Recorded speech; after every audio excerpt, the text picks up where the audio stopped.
सांसद जी लगातार पहाड़ों में 48 घंटे से मानसून बारिश जारी है। वहीं देखा जा रहा है कई आपदा आई हैं, कई घर बह गए हैं, कई पुल बह गए हैं। इसमें आपके द्वारा और सरकार के द्वारा क्या किया जा रहा है?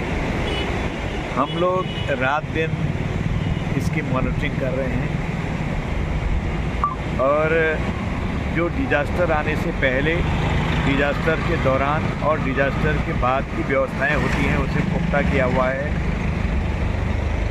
ये हम लोगों के लिए हमारी एक नियति बन गई है कि इस टाइप के जो डिजास्टर हैं, आपदाएं हैं उत्तराखंड में और हमारे जितने भी पर्वतीय क्षेत्र हैं, राज्य हैं, वहाँ पर आती हैं। इसलिए उसकी तैयारियों को पहले से हम करते हैं। हमारी सरकार ने बहुत अच्छी तैयारी करी है, चुस्त और दुरुस्त करी है।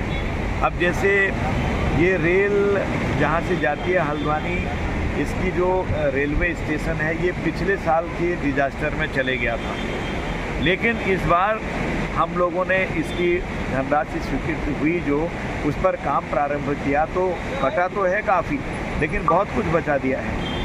इससे अब इस बार की रेल यहाँ से लग तो नहीं रही है, सब रुद्रपुर से लौटा दिए हैं, लेकिन दो जो हमारी ट्रेन हैं वो यहाँ से देहरादून और यहाँ से दिल्ली वो पूर्ववत चलेंगी।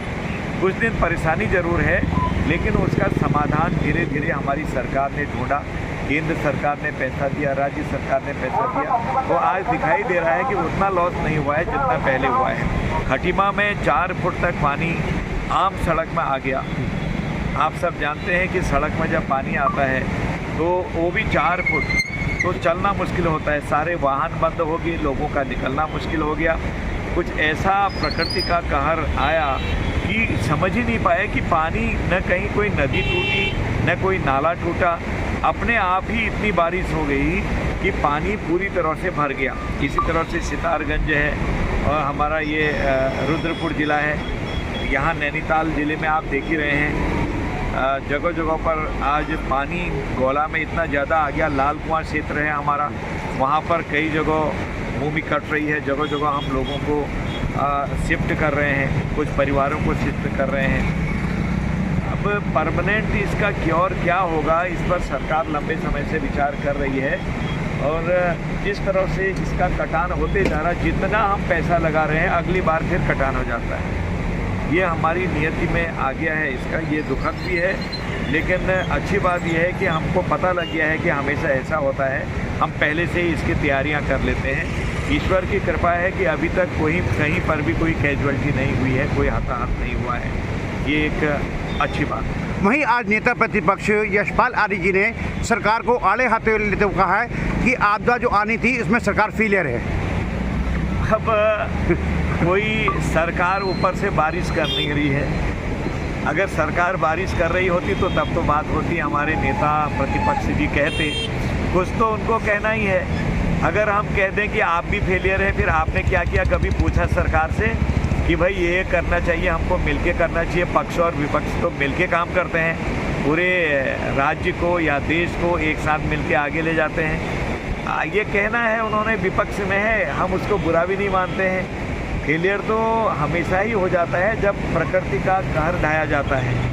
मैं उनसे ये पूछना चाहूँगा कि बद्रीनाथ जी में 2013 में जो इतनी बड़ी आपदा आई, सरकार ने तो बताया ही नहीं, आपदा आ गई, वो तो हम लोग चढ़ गए वहाँ तब पता लगा। हजारों आदमी ज़मींदोज हो गए, हजारों आदमी मर गए, तो उस समय क्या ये सब बारिश या उस समय जो इतना बड़ा दुर्घटना हुई वो कांग्रेस ने करी? लेकिन कांग्रेस की गलती ये थी कि जब आपदा आ गई थी उसके बाद कोई काम नहीं किया, उससे पहले की कोई तैयारी नहीं थी, आपदा के दौरान की तैयारी नहीं थी। हमारी सरकार की तो सारी तैयारियां चाक चौबंद हैं। मुख्यमंत्री जी कल खटीमा में सर्वे करेंगे, हवाई सर्वे। मैं स्वयं खटीमा में स्पॉट पर जाके देखूंगा, फिर आपदा के बारे में जितना भी इस क्षेत्र में हुई है पूरे ज़िलों की, दोनों ज़िलों की और प्रदेश की समीक्षा भी बैठ के करेंगे। मुख्यमंत्री जी का आवास ही करीब करीब 1 फुट, कोई कह रहा था 1.5 फुट पानी में आ गया है। तो जब आ गया पानी, कहीं से नहर नहीं टूटी है, कहीं से नाला नहीं आया है, नेचुरल जो प्राकृतिक तरीके से बारिश हुई वो इतनी ज़बरदस्त हो गई कि पानी भर गया, उसके लिए हम भी क्या कर सकते हैं। नेता प्रतिपक्ष जी के पास अगर कोई बारिश रोकने का अपना उपाय है, कोई जानते हो, तो मैं उनसे निवेदन करूंगा कि कृपया कहें कि अब बारिश ना हो। धन्यवाद।